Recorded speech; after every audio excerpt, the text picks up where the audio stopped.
Imagine a world where the government could erase your memories, control your thoughts, or turn you into a weapon without your consent. This isn't science fiction. This was the CIA's darkest secret, Project MKUltra. For over 20 years, behind locked doors, doctors and spies conducted brutal experiments on unwitting citizens, funded by taxpayer dollars and buried under layers of deception. Today, we expose the declassified horrors of MKUltra, the names behind the crimes, and the victims who fought for the truth. In 1950, at the height of the Cold War, the CIA feared Soviet brainwashing. Director Allen Dulles greenlit a classified program, MKUltra, to master mind control.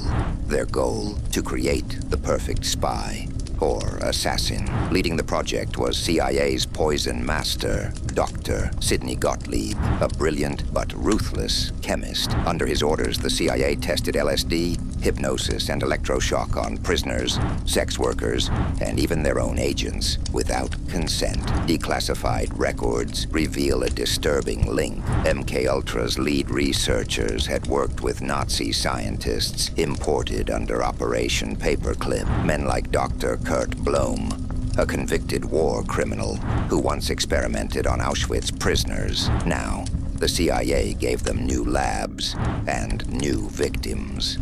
Then, in 1953, a CIA biochemist named Frank Olson plunged to his death from a 13th floor window. Officially, it was suicide, but decades later, his family exhumed his body and found evidence of murder. In 1955, at the Ontario School for the Deaf, children were fed LSD-laced oatmeal by CIA contractors. One teacher later testified they'd scream for hours, but no one came. The files were destroyed, but survivor testimony remains. At McGill University, Dr. Ewan Cameron, funded by the CIA, tortured patients with brainwashing tapes, weeks of drug-induced comas, repetitive tape loops, and electroconvulsive therapy. Many never recovered. In 1960, poet Allen Ginsberg unknowingly took CIA-funded LSD at the Chelsea Hotel. He later wrote, "I felt my soul ripped open." The man who dosed him? A Harvard psychologist on the CIA payroll. In Operation Midnight Climax, the CIA turned brothels into labs. Prostitutes drugged clients with LSD, while agents watched through two-way mirrors. The files later admitted, "We tested it on everyone, even children." MKUltra didn't stay in labs. In Vietnam, POWs reported being injected with unknown substances. Declassified memos confirm the CIA tested truth serums on captured Viet Cong. Some never regained their minds. In 1973, as Watergate exploded, CIA Director Richard Helms ordered all MKUltra files destroyed, but one box survived, revealing 149 sub-projects on a trail of ruined lives. In 1975, a Senate investigator found a shocking memo.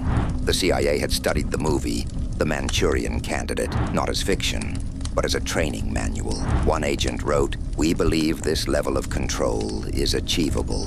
When Congress uncovered the truth in 1977, the public recoiled, yet no one was prosecuted. Gottlieb retired quietly, while victims like Janine Huard, left with permanent amnesia, fought for justice in vain.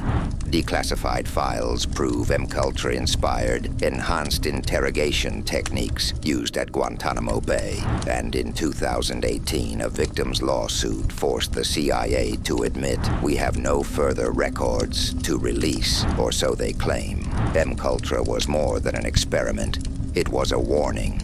How many secrets are still buried? How many victims were never named? The CIA insists it's over, but in the shadows of history, some questions remain. Next time you hear conspiracy theory, remember, the truth is often stranger and darker than fiction.